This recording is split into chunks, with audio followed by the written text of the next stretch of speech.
গোপালের বড় বোনের বিয়ের সময় গোপাল তার এক বন্ধুর কাছ থেকে বেশ কিছু টাকা ধার করেছিল।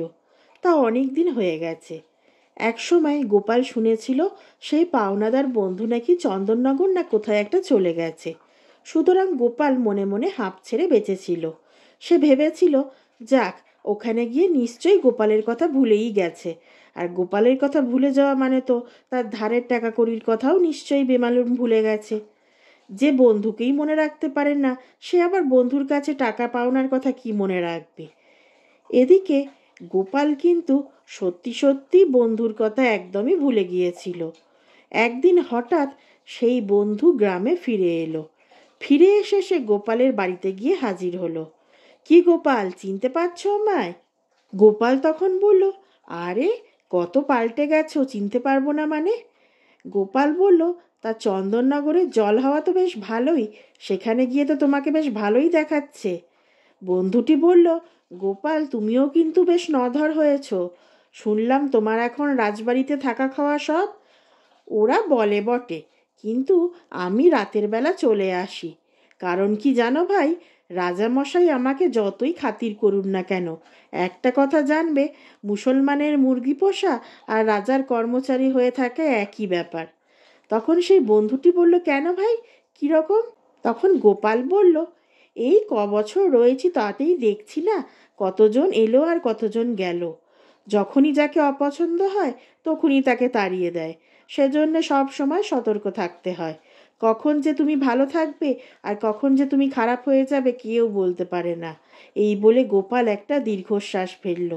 এরকম অনেক বাক্যালাপের পর বন্ধুটি এবার আসল প্রসঙ্গে এলো।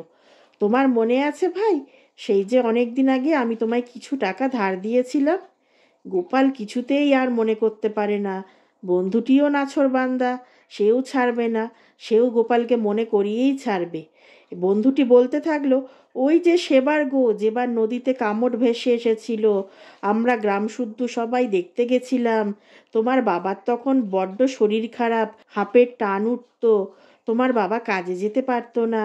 তোমার বড় বোনের বিয়ে ছিল, তাই তুমি একদিন আমার কাছে গিয়ে মুখ কাচুমাচু করে টাকা চাইলে, আমি দিলাম। ভুলে গেলে?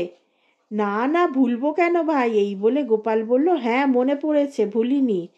তো এই বলতে বলতে গোপাল কেমন যেন আনমনা হয়ে গেল। অন্যমনস্ক অবস্থাতেই গোপাল বন্ধুকে বলতে থাকে, সবই তো তোমার আর আমার ব্যাপার, হেঁয়ালি করে আর কি বলবো বলো। তখন বন্ধুটি ঠিক বুঝতে পারল না। হেঁয়ালি তো সে ধরতেই পারল না। সে জানতে চাইল, কী রকম ব্যাপার বলো তো। গোপাল এবার বোঝাতে থাকলো, এই যেমন ধরো, আমরা তো দুজনে দুজনার বন্ধু, তাহলেই বোঝো তুমি আর আমি কি আলাদা? আমরা দুজনেই এক, অর্থাৎ তোমার বাড়ি মানে আমার বাড়ি, আমার বাড়ি মানে তোমার বাড়ি। তো সেই কথাই বলছিলাম আর কি। তার মানে তোমার টাকা মানে আমার টাকা, আর আমার টাকা মানেই তোমার টাকা, এই আর কি।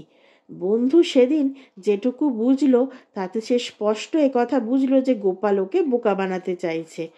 এখন এখান থেকে চলে যাওয়াই ভালো, বসে বসে আর বোকা না হওয়াই ভালো।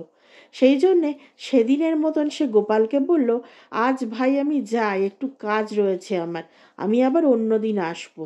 তবে তুমি কিন্তু আমার টাকাটা জোগাড় করে রেখো ভাই। এই বলে বন্ধুটি সেখানে আর না দাঁড়িয়ে নিজের কাজে চলে গেল।